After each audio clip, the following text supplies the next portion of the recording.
24-hour scary story. Don't sleep. In the heart of a quiet, small town, there was a house unlike any other.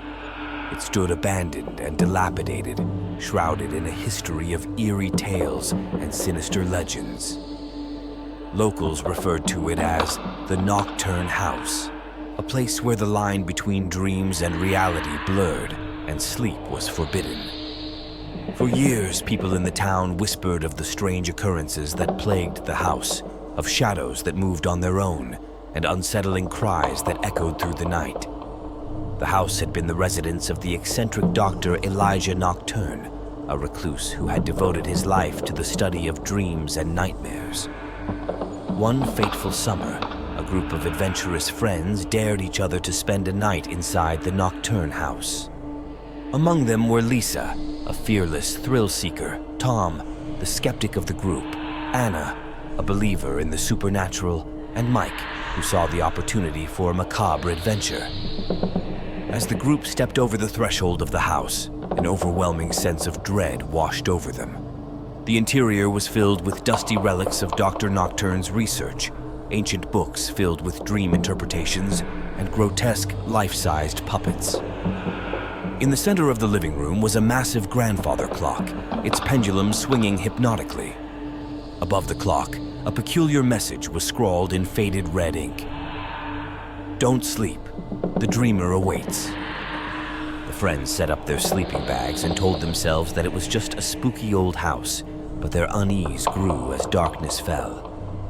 The creaking of floorboards and the eerie shadows cast by the moon played tricks on their senses. They agreed to take turns staying awake, promising not to sleep a wink. Lisa was the first to keep watch. She sat in the dimly lit living room, her eyes darting around the room as the hours dragged on. The grandfather clock's incessant ticking seemed to grow louder, each chime echoing like a distorted scream. As time passed, Lisa felt a growing sense of disconnection from reality, as if the walls of the house were closing in on her. Tom took over the watch, trying to shake off the unease he'd seen in Lisa's eyes. He glanced out a window and noticed an unsettling sight. The moon seemed to hang impossibly low in the sky, casting an unnatural glow over the town. As he turned away from the window, he saw a shadowy figure, a grotesque puppet from Dr. Nocturne's collection, move of its own accord. Tom's heart raced as he realized that the puppet strings were being pulled by unseen hands. Anna, the next in line, watched as Tom's composure crumbled. Her fear turned to terror when she noticed the walls of the house distorting and pulsating as if they were breathing. Her surroundings seemed to shift and twist, as if the house itself was toying with her perception. Mike, the last to take the watch, had a growing sense that the very concept of time was unraveling. He stared at the grandfather clock, which no longer displayed the correct hour. The hands spun wildly, and the numbers on the clock face rearranged themselves into eerie symbols.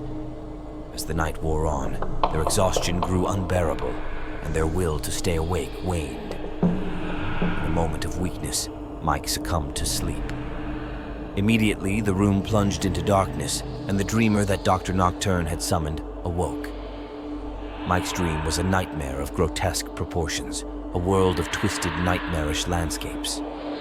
He was pursued by the shadowy figure of Dr. Nocturne, who beckoned him further into the surreal nightmare. Mike awoke with a scream, his friends rushing to his side.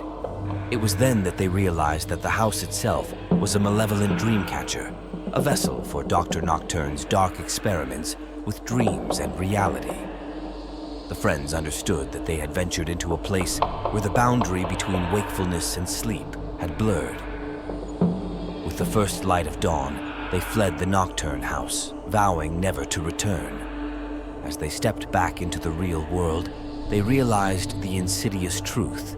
The dreamer, once awakened, would not rest until it had claimed the dreams of others. From that day forward, the Nocturne House stood as a chilling reminder of the power of dreams and the horrors that lurked in the depths of the mind. The house was never again disturbed, and its dark secrets remained hidden, waiting for another group of unsuspecting souls to challenge the boundary between dreams and reality.